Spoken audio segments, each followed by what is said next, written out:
Alright, part 2 of the 400C, the Buxton 400C. So, all the mounts went in, they worked.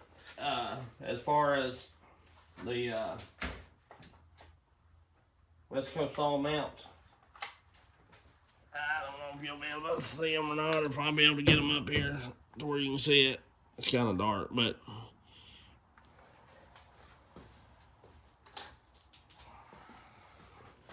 it'd be kind of hard for me to do. But anyway, you can see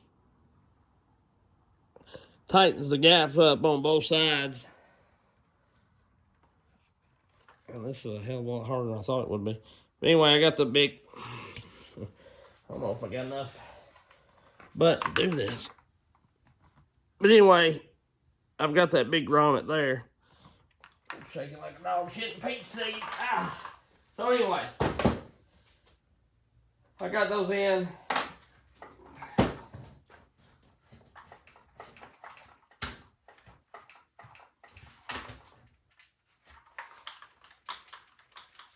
That's the fuel filter pipe, and there is absolutely, it is pretty stiff now. Maybe a little too stiff. Probably about like a, about like one of the old 44s or something like that. But anyway, put the decomp plug in. Took the real fine screen out of the Egan straight shot. And I installed the Egan Performance filter. And I put the high output oiler in this one. I'm going to see how all this does, and then I may do it to the Briscoe one. We'll see.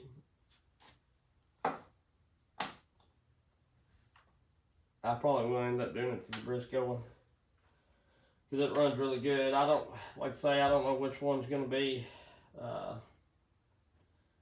more torquey, and it doesn't really matter, because, you know, one I'm going to use for littler like stuff and all that kind of stuff. Maybe run a little shorter bar on, and one I'm going to run a little longer bar on from time to time. But yeah, it's, and I put a set of dogs on it, not the West Coast, just a regular set of dogs made for this. I don't even know what brand it is. But anyway, I just like the double dogs because it keeps the saw off the wood, and it keeps that front case looking a little better. I've been running the short dog on this Briscoe belt. Oh, golly. 400, and the case is not really scratched, but it's scuffed up in a few spots. So, and not that it hurts anything. I know it's a saw, but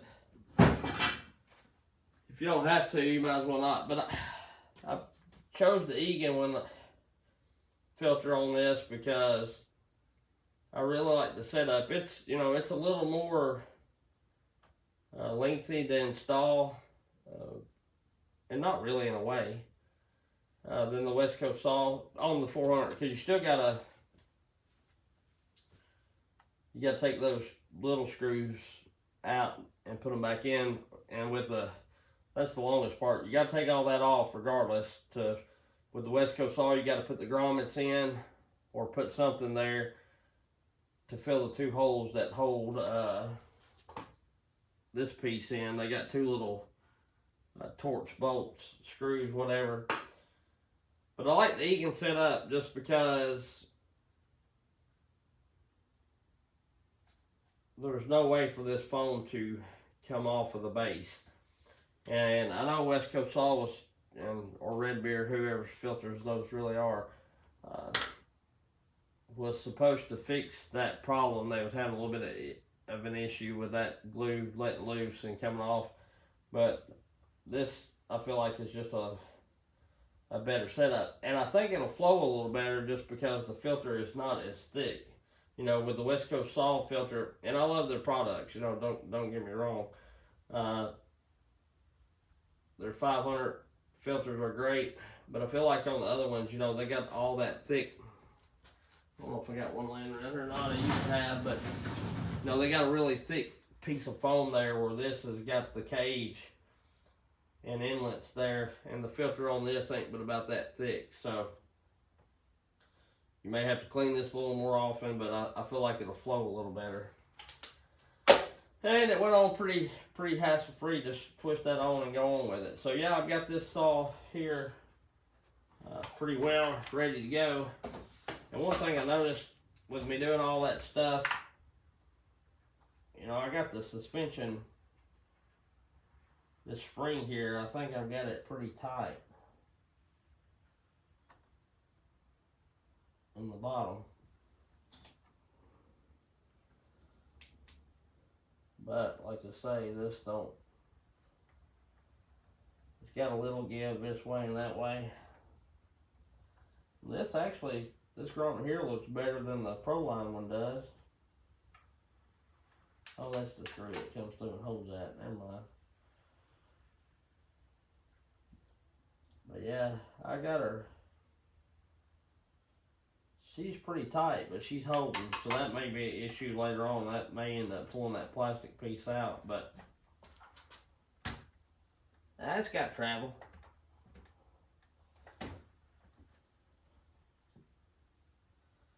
And the gap in the saw looks good, so it ain't setting cock out or nothing, but I need to look at that other 400 spring, I guess, and see. Kind of run into a little more time on that than I thought. I wasn't aiming to do all that. I was just aiming to put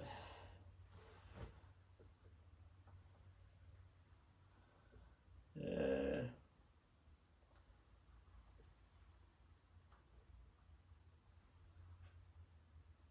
I don't know. It's probably pretty close. Pretty close, maybe not.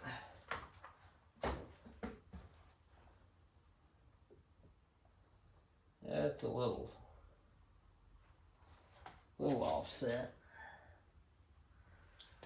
but it'll be all right. Where's that back spring out there? It ain't terrible, I don't guess. We'll see how it cuts. Not today, but sometime I'll bring you along on a video and check all that. And I guess my video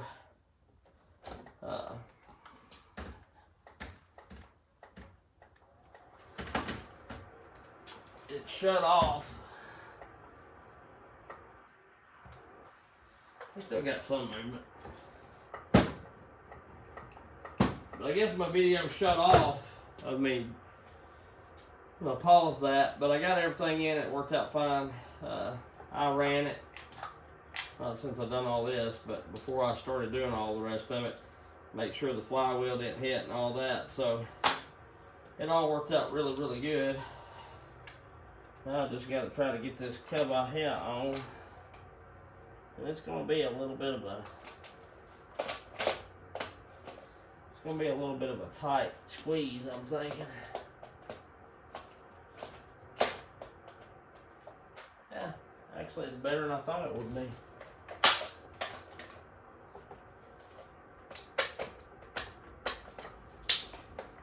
Oh yeah, it's gorgeous. Yeah, boy. So yeah, I got her together, and we'll run her and see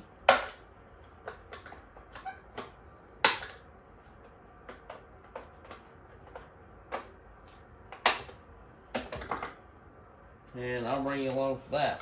Well, it's ready to cut. I reckon I need to set the drags on it, but I ain't gonna do it tonight. I'll put this saw up.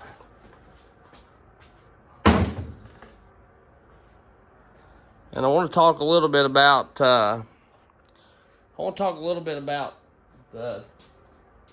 309 500i. Set this down on the floor. I had gotten this ready to sell, and I decided not to do that. What I'm going to do is I'm going to Put the cover on it for one, but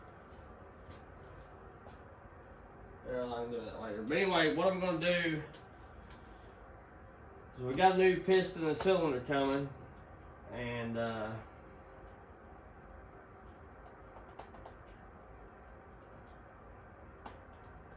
going to send it to Aaron A. Lynch and let him port it and do it. And I got a new case half coming, and I don't know whose fault it was, really mine or whatever, but when I first got this saw, I put this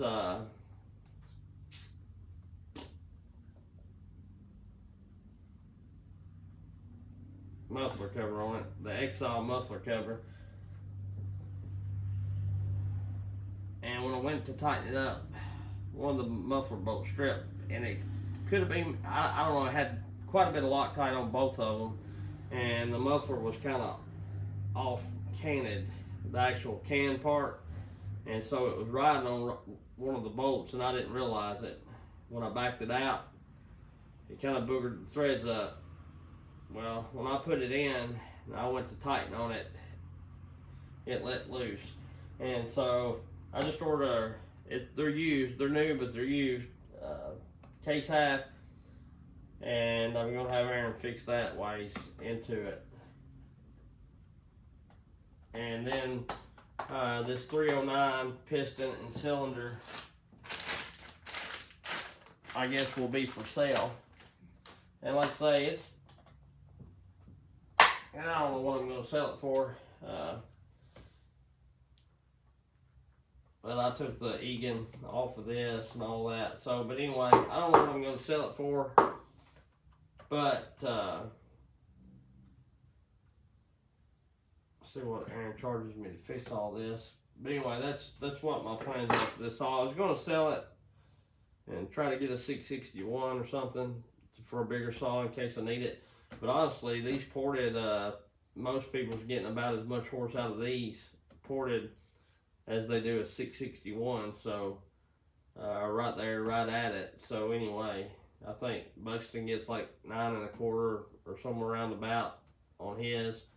And you know, some of the ones I've seen on YouTube dyno, the 661s, they're 9 1/2, 10 horse maybe. So I mean,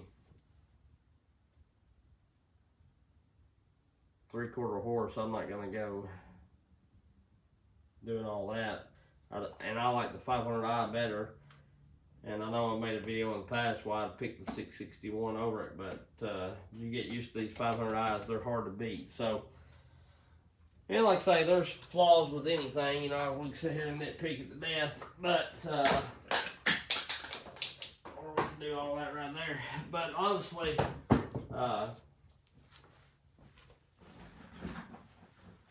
to me, the best two saws on the market is the 500 and the 400. This 400 right here, and the 462 ain't bad, but yeah, if I had two saws, if I had to pick two saws, I'd pick the 500 and the 400, ported, of course. But anyway, all right, we'll catch y'all later. Appreciate you, and there you go.